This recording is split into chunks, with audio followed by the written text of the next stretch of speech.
नमस्कार दोस्तों, स्वागत है आपका हमारे चैनल अमेजिंग एजुकेशन न्यूज में।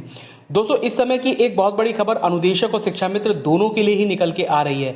जी हां दोस्तों, जैसा कि आप सभी लोगों को पता है कि अनुदेशक और शिक्षा मित्र अपनी अपनी तरीके से प्रयास कर रहे हैं, अपनी अपनी समस्याओं को सभी के सामने रख रहे हैं। और वहीं अब जो है डॉक्टर श्याम प्रसाद मुखर्जी जी की पुण्यतिथि का अवसर था लखनऊ में सिविल अस्पताल हजरतगंज में, और वहां पे मुख्यमंत्री जी से जो है उन लोगों की बातचीत हुई है और इन्होंने अपनी समस्याओं के बारे में, यानी कि अनुदेशक और शिक्षा मित्र दोनों ने ही अपनी समस्याओं के बारे में माननीय मुख्यमंत्री जी से बात करी और उनसे जल्द से जल्द समाधान निकालने की भी गुजारिश की है। ये पूरी खबर अभी मैं आपको दिखाऊंगा, लेकिन इससे पहले मैं आपसे एक छोटी सी रिक्वेस्ट करूंगा कि अगर आप हमारे चैनल पर नए हैं तो प्लीज चैनल को सब्सक्राइब करके बेल आइकन जरूर दबा लें और इस वीडियो को भी लाइक शेयर कर दें।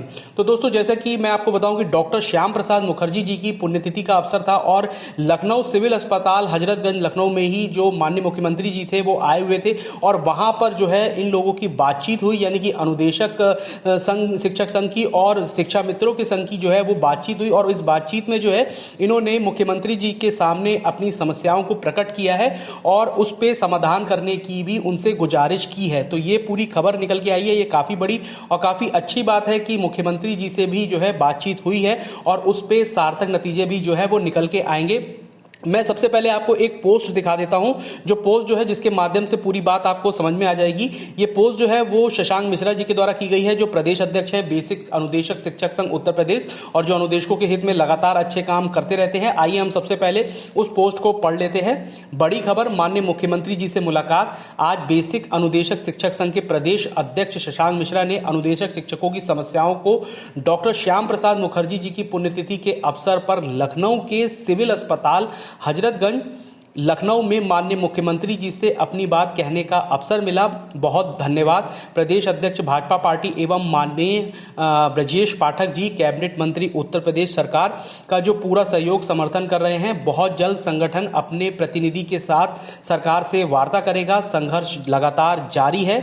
शशांक मिश्रा, प्रदेश अध्यक्ष बेसिक अनुदेशक शिक्षक संघ। तो ये पूरी आप समझ सकते हैं बात को, किस तरीके से माननीय मुख्यमंत्री जी से अवसर मिला इन लोगों को बातचीत करने का और बहुत जल्द जो है संगठन अपने प्रतिनिधि के साथ जो है सरकार से वार्तालाप कर सकता है और अपनी समस्त जितनी भी इनकी समस्याएं हैं उन सभी समस्याओं को मुख्यमंत्री जी के सामने रखा जाएगा और उस पे जल्द से जल्द कोई ना कोई सॉल्यूशन निकालने की भी बात जो है वो की जाएगी। तो ये काफी अच्छी बात है कि ऐसे अवसरों पर माननीय मुख्यमंत्री जी से बात करने का अवसर प्राप्त हुआ शिक्षा मित्र साथियों और अनुदेशक साथियों को, और इस चीज का बहुत अच्छा परिणाम भी जो है वो जल्द ही निकल के आ सकता है। बहुत सारी इमेज आपको इस समय दिखाई दे रही होंगी जिससे आप अच्छी तरीके से समझ सकते होंगे कि किस तरीके का पूरा प्रोग्राम रहा और वहां पे किस तरीके से मौका मिला होगा इन लोगों को। जितने भी अनुदेशक साथी हैं और शिक्षा मित्र साथी हैं उन लोगों ने बातचीत करी मुख्यमंत्री जी से और अपनी अपनी समस्याओं के बारे में भी बताया। अब मैं आपको एक ज्ञापन दिखाता हूं। इस ज्ञापन में अनुदेशकों की समस्याओं के बारे में लिखा हुआ है, आप देख सकते हैं। ये ज्ञापन जो है माननीय मुख्यमंत्री जी उत्तर प्रदेश सरकार लखनऊ, ये पूरा ज्ञापन दिया गया है जूनियर विद्यालय में कार्यरत अनुदेशक शिक्षकों के मानदेय भुगतान एवं अन्य समस्याओं के संबंध में। इसमें पूरी डिटेल में बताया गया है कि किस तरीके से 2017 में पैब अप्रूवल बैठक में 17,000 मानदेय पास हुआ था और उसके बाद 4 साल बीत चुके हैं, लेकिन अभी तक इस चीज को जारी नहीं किया गया है। और इसके बाद इसमें मांगे भी दी गई हैं कि अनुदेशक शिक्षकों को नियमित किया जाए और अनुदेशकों शिक्षकों को नई शिक्षा नीति में जो है प्रशिक्षित वेतनमान भी जारी किया जाए। 2017 से जो 17,000 मानदेय रुका हुआ है उसका भी शासनादेश जारी किया जाए और अनुदेशक शिक्षकों को अन्य शिक्षकों की भांति ही सुविधाएं दी जाए। 62 वर्ष तक उनकी सेवा रखी जाए और अंतर जनपदीय और जनपदीय जो उनके ट्रांसफर हैं उसको भी किया जाए। ये समस्त जितनी भी समस्याएं हैं, मांगे हैं, उनको लेकर ये पूरा ज्ञापन दिया गया है। और इसी तरीके की पूरी मांगे जो है वो शिक्षा मित्र साथियों के द्वारा भी दी गई है, जिसमें 62 वर्ष की आयु और नियमितीकरण की बात की गई है, प्रशिक्षित वेतनमान की बात की गई है और उनके भी जो ट्रांसफर हैं उसके बारे में भी पूरी डिटेल से उन लोगों ने मांगे रखी हैं अपने सामने। अब मैं यहां पर आपको एक न्यूज़पेपर की कटिंग दिखाता हूं। देखिए, ये पूरी न्यूज़पेपर की कटिंग है। ज्ञापन देकर सरकार को दिलाई संकल्प पत्र की याद।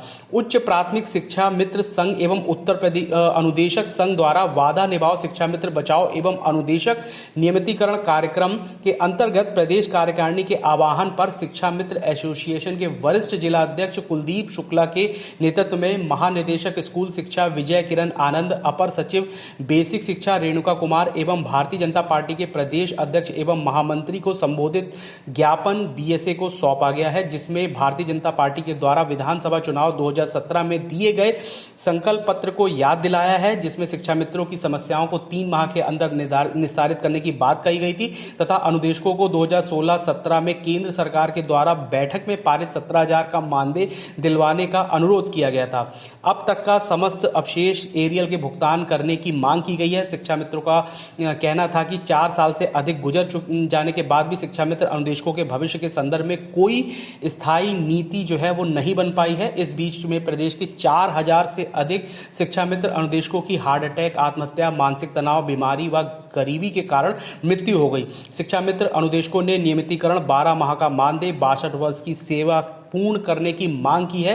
इस अवसर पर शशांक मिश्रा, रवि रावत आदि पदाधिकारी उपस्थित रहे। तो ये पूरी खबर आपके सामने है, जिसमें 2 अच्छी बातें हैं। पहली एक अच्छी बात यह है कि पूरा ज्ञापन जो है वो दिया गया है और इसमें सभी मांगों को अनुदेशक और शिक्षा मित्रों को एक साथ रखते हुए इनकी मांग की गई है कि अनुदेशक और शिक्षा मित्र बचाव कार्यक्रम है पूरी तरीके से, और इसमें अनुदेशक और शिक्षा मित्र को 62 वर्ष की सेवा और नियमितीकरण करने की पूरी जो मांग है वो की गई है। और इसके साथ साथ जो मैंने आपको बताया कि जिस तरीके से मौका मिला सभी को माननीय मुख्यमंत्री जी से अपनी बात कहने का, और इस अवसर पर मुख्यमंत्री जी से बात भी की गई और उनसे जल्द से जल्द जितनी भी समस्याएं हैं उनके समाधान के लिए जो है पूरा का पूरा उनसे आश्वासन भी लिया गया। और बहुत जल्द इस चीज में अनुदेशक और शिक्षा मित्र के जो संगठन हैं वो अपने प्रतिनिधि के साथ ही सरकार से वार्तालाप भी कर सकते हैं और इस वार्तालाप का बहुत ही सकारात्मक नतीजा भी निकलेगा कि बहुत जल्द अनुदेशक और शिक्षा मित्रों के पक्ष में कोई ना कोई नतीजा निकल के आएगा। तो मैं कहीं ना कहीं यही कहूँगा कि अनुदेशक और शिक्षा मित्र दोनों के लिए ये बड़ी खबर है कि अगर इस तरीके के अवसर मिलते हैं और जहाँ पर सीधे ही माननीय मुख्यमंत्री जी से आपकी बात हो जाती है तो डायरेक्टली आप अपनी समस्याओं को उनके सामने रख सकते हैं। ये बहुत अच्छा प्रयास है और इसी तरीके के प्रयास जो है अनुदेशक और शिक्षा मित्र साथी दोनों के द्वारा किए जा रहे हैं। और जिस तरीके से ट्विटर पे भी लगातार अभियान चल रहा है, आज अनुदेशक शिक्षा मित्र दोनों के द्वारा ट्विटर पे पूरी तरीके से अपनी समस्याओं को रखा गया और आप सभी के द्वारा बहुत अच्छी तरीके से इस चीज़ में किया गया। अभी इसकी अपडेट भी मैं आपको पूरी बता दूंगा कि किस तरीके से क्या रहा, लेकिन ये अभी की जो बड़ी खबर निकल के आई थी वो मैंने आपको बताया कि डॉक्टर श्याम प्रसाद मुखर्जी जी की पुण्यतिथि थी और उसके अवसर पर ही माननीय मुख्यमंत्री जी से बात करने का मौका मिला और उनसे अपनी बात जो है रखने का मौका मिला कि किस तरीके से अनुदेशक और शिक्षा मित्र जो है वो आर्थिक मानसिक स्थिति से जूझ रहे हैं और जल्द से जल्द उनका समाधान आपको करना चाहिए, क्योंकि ये भी आप ही के प्रदेश के नागरिक हैं, आप ही के प्रदेश के परिवार हैं और इनकी खुशी का ध्यान भी जो है वो आप ही से रखना है। तो समस्त अनुदेशक शिक्षा मित्र जितने भी हमारे भाई बहन हैं, जितने भी हमारे परिवार हैं, वो सब हाथ जोड़कर आपसे यही अनुरोध कर रहे हैं कि जल्द से जल्द न्याय कीजिए और जल्द से जल्द जो है अनुदेशक और शिक्षा मित्रों को उनका हक दीजिए, ताकि अनुदेशक और शिक्षा मित्र भी जो है वो खुशी से अपनी जिंदगी बिता सके। इससे संबंधित और भी जो अपडेट निकलेगी वो लगातार मैं अपने चैनल पे आपको दिखाता रहूंगा, इसलिए आप चैनल को सब्सक्राइब करके बेल आइकन जरूर दबा लें और इस वीडियो को भी लाइक शेयर कर दें। धन्यवाद।